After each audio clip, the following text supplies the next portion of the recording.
گزارش ہے کہ ویڈیو کو لاسٹ تک دیکھیں تاکہ بات پوری طرح سمجھ میں آئے۔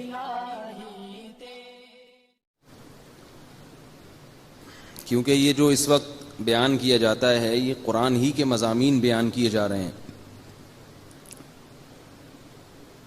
اور رسول اللہ صلی اللہ علیہ وسلم نے فرمایا جو لوگ اللہ کے ذکر کے لیے جمع ہوتے ہیں، ذکر سے مراد ہے علم کی مجلس، ڈھانپ لیتے ہیں، اور اللہ تعالیٰ پھر ان کا تذکرہ ایسے لوگوں میں کرتے ہیں جو اللہ کے پاس ہیں، یعنی فرشتے جو اللہ کے خاص مقرب فرشتے ہیں۔ تو اس لیے وقت و تھکاوٹ کا ہوتا ہے، لیکن تھوڑی سا ہمت کر کے سنا کریں۔ بعض دفعہ کوئی چیز انسان کو اس وقت سمجھ میں نہیں آتی، اس کو غیر ضروری لگتی ہے، لیکن وہ دماغ کے کسی کھانچے میں محفوظ ہو جاتی ہے، اور زندگی کے کسی نہ کسی موڑ پہ پھر وہ کام آتی ہے۔ ایسا بھی ہوتا ہے۔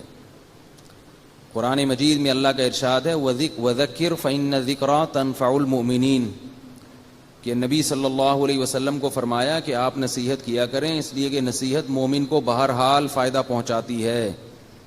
میں ایک واقعہ جلدی سے بہت ہی شارٹ سناتا ہوں تاکہ یہ جو بات کہہ رہا ہوں یہ سمجھ میں آ جائے۔ کئی دفعہ وہ سنا چکا ہوں، اس لیے بہت ہی مختصر۔ وہ ہمارے حضرت کے پاس ایک نوجوان بیعت ہونے کے لیے آیا، تو حضرت نے کہا میں بیعت نہیں کرتا، پہلے میں امتحان لیتا ہوں، پہلے بیانات سنو، ایسے جلد بازی میں نہیں۔ تو اس نے کہا میرا واقعہ سن لیں، پھر آپ مجھے بیعت کریں نہ کریں آپ کی مرضی ہے۔ اس نے بتایا کہ میں گلوکار تھا اور بڑا ڈانسر تھا، اور بہت میں نے ترقی کی، نام کمایا، بہت پرانا واقعہ ہے یہ۔ تو میں جو ہوں پھر، لیکن دل میں سکون نہیں تھا، شادی بھی ہو گئی، بچے بھی ہو گئے، عزت بھی مل گئی، پیسہ بھی مل گیا، سکون نہیں ملا۔ تو خودکشی کا خیال آیا، تو رات کو میں بجلی کے کھمبے کے قریب گیا ہوں تار پہ لٹکنے کے لیے، تاکہ اپنے آپ کو کرنٹ دے کے مار دوں۔ بالکل قریب جانے کے بعد مجھے خیال آیا کہ ایک دفعہ قرآن مجید کی تلاوت کر لو موت سے پہلے۔ اب دیکھیں کتنی بیوقوفی کی بات ہے نا، کہ کر رہے ہو حرام اور یہ سمجھ رہے ہو کہ میں نیک کام کر کے حرام موت مروں گا تو بخشش ہو جائے گی، یہ تو بیوقوفی تھی۔ تو لیکن دل میں خیال آیا کہ مرنے سے پہلے کوئی اچھا کام کر لو۔ کہہ رہے میں نے قرآن مجید کھولا تو پہلی آیت جس پہ نظر پڑی الا بذکر اللہ تطمئن القلوب، اس آیت میں یہ تھا کہ خبردار، دلوں کو سکون اللہ کو یاد رکھنے سے ہوتا ہے۔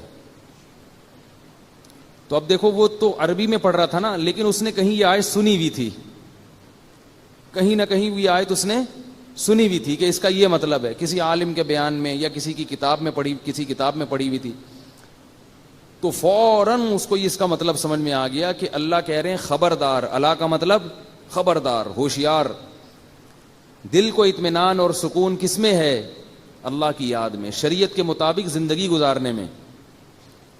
کہہ رہے ہیں بس میں سمجھ گیا کہ اللہ نے مجھے تنبیہ کی۔ اب دیکھو وہ ایک بات جو کبھی بچپن میں اس نے سنی تھی، اس کے دماغ کے کسی گوشے میں بیٹھ گئی، اور اسے خودکشی کے وقت یاد آئی ہے وہ آیت، بلکہ یاد بھی قرآن دیکھنے سے آئی ہے۔ تو اس کا فائدہ ہو گیا نا، اس نے خودکشی کا ارادہ ترک کیا، داڑھی رکھی، گلوکاری سے توبہ کی، قرآن پہ محنت کی، بنوری ٹاؤن سے عالم بنے پھر وہ، اور پھر عالم بننے کے بعد حضرت سے بیعت ہونے کے لیے آئے، حضرت کے ہاتھ پہ بیعت ہوئے، اور ایک ہفتے کے اندر انتقال ہو گیا۔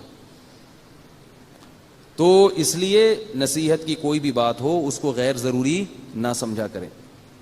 اور یاد رکھو علماء کے جو بیانات یوٹیوب پہ جاتے ہیں نا، ان کے ویور بہت کم ہوتے ہیں، 1 لاکھ 2 لاکھ، یہ کوئی لسنر تھوڑی ہیں۔ کسی گلوکار کے دیکھ لو نا، 2 کروڑ 3 کروڑ ایسے پہنچے ہوئے ہوتے ہیں۔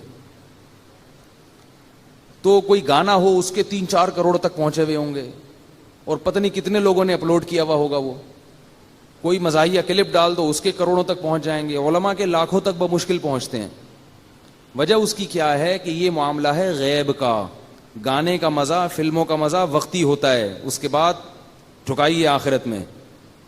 اور نصیحت کا مزہ وقتی نہیں ہے، بلکہ نصیحت تو وقتی طور پر کڑوی لگتی ہے، پریشان ہوتا ہے انسان، لیکن اس کے فائدے زیادہ ہیں۔ اور اللہ نے قرآن میں فرمایا قلیل من عبادی الشکور، میرے شکر گزار بندے تھوڑے ہیں۔ تو یوٹیوب میں آپ تعداد دیکھ لو, اس سے پتہ چلتا ہے کہ اللہ کے شکر گزار بندے تھوڑے. اوپر ایک مولانا طارق جمیل صاحب کی ویڈیو ہوگی, اس کو دیکھ لو کتنے, اور نیچے اگر کسی گلوکارہ کی ہو تو پھر دیکھ لو, وہ ناچنے والی ڈانس کرنے والی اس کے لاکھوں کروڑوں تک پہنچے ہوئے ہوں گے. مولانا طارق مل صاحب اتنی ترقی کر کے بھی اس کے آدھے بھی نہیں پہنچے ہوئے ہوں گے, حالانکہ اتنے مشہور وائز ہیں اور اتنے خوبصورت بیانات کرتے ہیں, اتنا تقویٰ ہے, پھر بھی اس کے چوتھائی حصے کو بھی نہیں پہنچے.